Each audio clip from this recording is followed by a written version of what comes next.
Mais il n'y a pas de véritable misère chez les Indiens, car il existe une forte solidarité qui passe aussi par la pratique religieuse.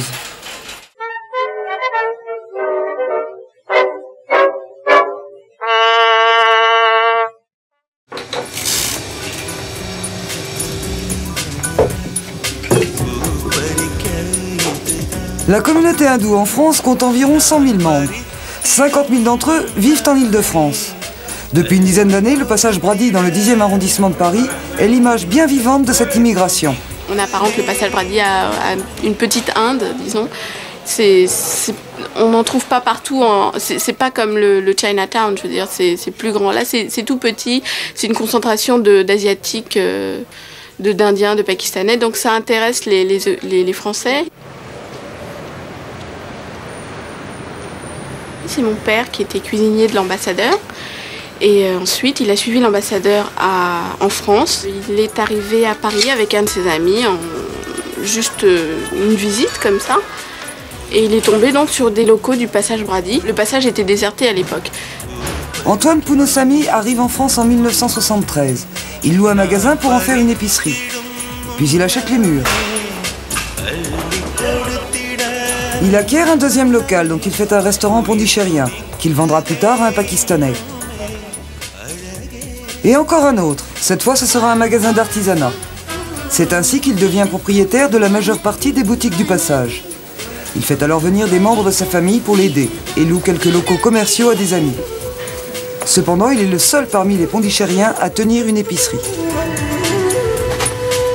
Ceux qui ont la nationalité française préfèrent devenir fonctionnaires pour pouvoir toucher une retraite et ensuite retourner au pays. Alors, ils travaillent dans la fonction publique, ça peut être professeur d'école ou inspecteur, peu importe.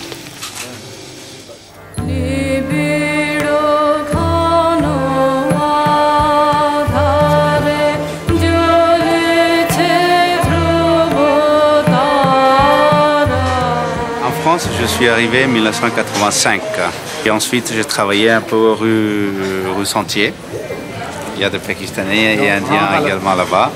Et là, depuis une dizaine d'années, ils sont plantés dans la restauration. Donc, à ma connaissance, il y a une bonne centaine de restaurants à Paris et région parisienne.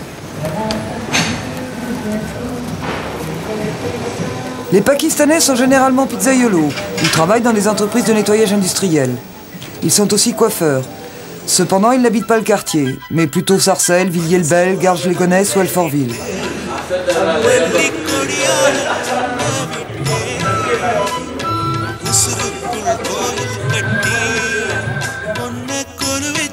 Ils travaillent également dans les ateliers de confection du Sentier.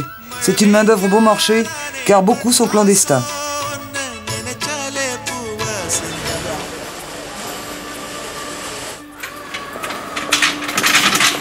Chaque matin, le passage du Caire se transforme en bourse du travail, où chacun se tient prêt à effectuer des travaux de manutention.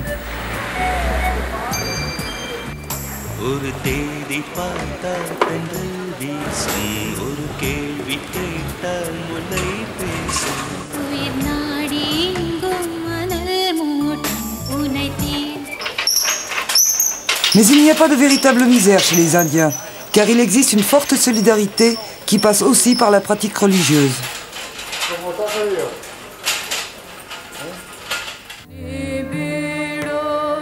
Le Dieu, il a une fonction spéciale de nous protéger. Voilà. Autrement, il est comme nous. Donc on peut dormir ici, on peut vivre avec le Dieu. C'est le temple qui lie la vie de la communauté. Sans temple, on ne peut rien faire.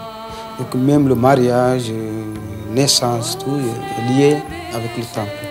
Voilà. Donc on vit la religion, si vous voulez. Mais si vous voulez, la religion hindoue, ça n'existe pas. Ce sont des pratiques, ce sont des croyances. Et puis, on essaie de symboliser ces croyances en Dieu. Voilà, donc, si vous voulez, tous les dieux indiens, ce sont des symboles. On peut chanter, on peut parler aux dieux, même on peut se mettre en colère contre Dieu, parce qu'on demande quelque chose, s'il ne fait pas, on peut se mettre en colère.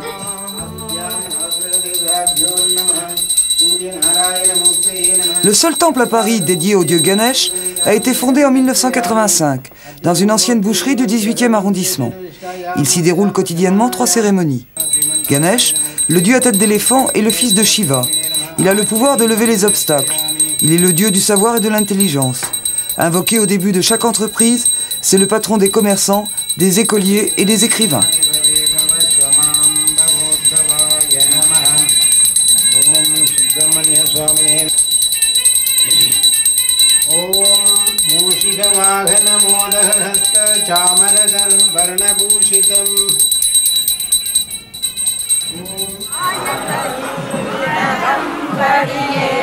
À la fin du mois d'août a lieu la fête de Ganesh. C'est un dieu heureux et sa fête est l'une des plus importantes.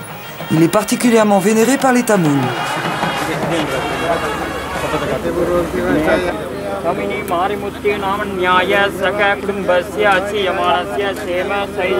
Cette procession à travers les rues des 18e et 10e arrondissements a réuni cette année plus de 2000 personnes, dans un mélange enivrant de couleurs et de parfums qui ferait presque croire que l'on est au bord du Gange à Bénarès.